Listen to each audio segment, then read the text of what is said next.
റിയാലിറ്റിയെ question ചെയ്യാൻ നിങ്ങൾ ready ആണെങ്കിൽ ഇന്ന് നമ്മൾ 5 മൈൻഡ് ബെൻഡിങ് മൂവീസിനാണ് പരിചയപ്പെടാൻ പോകുന്നത്. നമ്മൾ ഒരുപാട് മൈൻഡ് ബെൻഡിങ് മൂവീസ് കണ്ടിട്ടുണ്ടാവും, പക്ഷെ ഈ സിനിമകൾ കണ്ടു കഴിഞ്ഞതിന് ശേഷം വീണ്ടും വീണ്ടും കാണാൻ നിങ്ങൾക്ക് പ്രേരണയുണ്ടാവും. അത്തരത്തിലുള്ള 5 മികച്ച സിനിമകളെയാണ് നമ്മൾ ഈ വീഡിയോയിൽ പരിചയപ്പെടാൻ പോകുന്നത്. 5ാമത്തെ സിനിമ 2001 പുറത്തിറങ്ങിയ ഡോണി ഡാർക്കോ.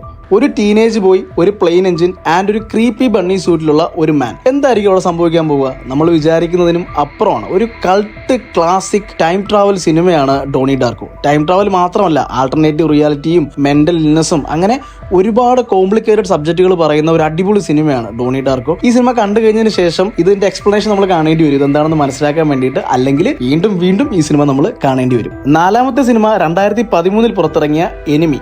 ജെയ്ക്ക് ഗൈലൻഹാൾ എന്ന് പറയുന്ന ഒരു മനുഷ്യൻ തന്നെ പോലെ കാണാനും എല്ലാ രീതിയിലും തന്നെ പോലെ തന്റെ ഐഡന്റിക്കൽ ആയിട്ടുള്ള ഒരു മനുഷ്യനെ കണ്ടുമുട്ടുന്നു. ആദ്യം അതൊരു ക്യൂരിയോസിറ്റി ആയിരിക്കും, പക്ഷെ പിന്നീട് അതിന്റെ പുറകെയുള്ള അന്വേഷണങ്ങൾ ഒരു നൈറ്റ് മെയർ ആയിട്ട് തന്നെ മാറുകയാണ്. അങ്ങനെ കേൾക്കുമ്പോൾ നമുക്ക് പ്ലോട്ട് മനസ്സിലാവും. നമ്മളെ പോലെ തന്നെ ഒരു സെൽഫിനെ നമ്മൾ ഐഡന്റിഫൈ ചെയ്താൽ എങ്ങനെയായിരിക്കും ആ ഒരു കഥ പിന്നെ പോവുക. അത്ര വളരെ ഇൻട്രസ്റ്റിംഗ് ആയിട്ട് പറയുന്ന ഒരു സിനിമയാണിത്. ഡെനിസ് വില്ലിന്യൂവ് ആണ് ഡയറക്ടർ. ഒരു സൈക്കോളജിക്കൽ ട്രിപ്പാണ് ഈ സിനിമ കംപ്ലീറ്റ്ലി. നമ്മൾ ഒരിക്കലും ഈ സിനിമയുടെ എക്സ്പീരിയൻസ് ഫോർഗെറ്റ് ചെയ്യില്ല. 3ാമത്തെ സിനിമ 2013 പുറത്തിറങ്ങിയ കൊഹറൻസ്. ഈ സിനിമയെ കുറിച്ച് പറയുകയാണെങ്കിൽ വളരെ ലോ ബഡ്ജറ്റിൽ ഇറങ്ങിയ ഒരു സിനിമയാണ്. വളരെ വലിയ താരങ്ങളൊന്നും ഈ സിനിമയിലില്ല, പക്ഷേ one of the best mind bending മൂവിയാണ് കൊഹറൻസ്. ഒരു ഡിന്നർ പാർട്ടി, അവിടെ ഉണ്ടാകുന്ന 8 ഫ്രണ്ട്സ്, അതുവഴി പാസ് ചെയ്ത് പോകുന്ന ഒരു കോമറ്റ്, പിന്നീട് അവിടെ നടക്കുന്ന സംഭവങ്ങളാണ് ഈ സിനിമ പറയുന്നത്. ഒരു ബ്രില്യന്റ് സയൻസ് ഫിക്ഷൻ മൂവി തന്നെയാണ് ഈ സിനിമ. സാധാരണ നമ്മൾ കണ്ടിട്ടുള്ള സയൻസ് ഫിക്ഷൻ സിനിമകളുടെ പകുതി ബഡ്ജറ്റ് പോലും ഈ സിനിമയിലില്ല, പക്ഷേ ഈ സിനിമ മേക്ക് ചെയ്തിരിക്കുന്നത് വളരെ വളരെ വളരെ ബ്രില്യന്റ് ആയിട്ടാണ്.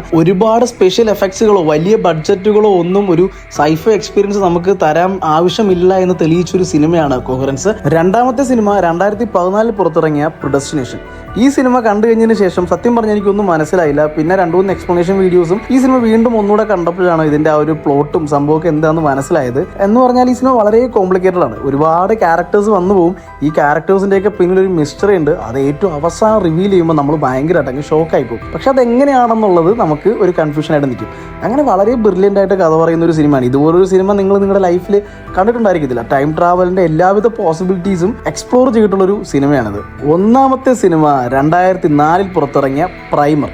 ഇതുവരെ ഇറങ്ങിയിട്ടുള്ളതിൽ ഏറ്റവും കോംപ്ലക്സ് ആയിട്ടുള്ള ഒരു ടൈം ട്രാവൽ സിനിമ എന്ന് വേണമെങ്കിൽ പറയാം. ഈ സിനിമ മനസ്സിലാക്കുന്നതിന് വേണ്ടിയിട്ട് ഫാൻസ് ചാർട്ട് വരെ പ്രിപ്പയർ ചെയ്യേണ്ടതായിട്ട് വന്നിട്ടുണ്ട്. വെറും $7,000 കൊണ്ടാണ് ഈ സിനിമ നിർമ്മിച്ചിട്ടുള്ളത്. പക്ഷെ ആ ബഡ്ജറ്റ് വെച്ച് ഒരിക്കലും അണ്ടർ എസ്റ്റിമേറ്റ് ചെയ്യരുത്. വളരെ റിയലിസ്റ്റിക്കും കൺഫ്യൂസിങ്ങുമായിട്ടുള്ള ടൈം ട്രാവൽ ഈ മൂവിയിൽ ക്രിയേറ്റ് ചെയ്തിട്ടുണ്ട്. നിങ്ങൾ ഒരു തവണ കണ്ടു എന്ന് കരുതി ഒരിക്കലും നിങ്ങൾക്ക് ഈ സിനിമ മനസ്സിലാക്കാൻ പോകുന്നില്ല. 2 തവണ കാണേണ്ടി വരും, ചിലപ്പോൾ 3 തവണ കാണേണ്ടി വരും. അപ്പോൾ ഈ 5 സിനിമകളാണ് ടോപ്പ് 5 മൈൻഡ് ബെൻഡിങ് സിനിമകളുടെ ലിസ്റ്റിൽ ഞാൻ ഉൾപ്പെടുത്തിയിട്ടുള്ളത്. ഈ സിനിമകളൊന്നും നമുക്കൊരു എന്റർടൈൻമെന്റിന് വേണ്ടി കാണാൻ പറ്റിയ സിനിമകളല്ല. ഈ സിനിമകൾ കണ്ടിട്ടുള്ളവരാണെങ്കിൽ നിങ്ങളുടെ അഭിപ്രായങ്ങൾ കമന്റ് ചെയ്യുക. കണ്ടിട്ടില്ലാത്തവർ എത്രയും പെട്ടെന്ന് തന്നെ കാണാൻ ശ്രമിക്കുക. ഇനി ഇതുപോലുള്ള പുതിയ സിനിമ സജഷൻസിന് വേണ്ടിയിട്ടും സിനിമ റിവ്യൂസിന് വേണ്ടിയിട്ടും ചാനൽ ഇപ്പോൾ തന്നെ സബ്സ്ക്രൈബ് ചെയ്യുക.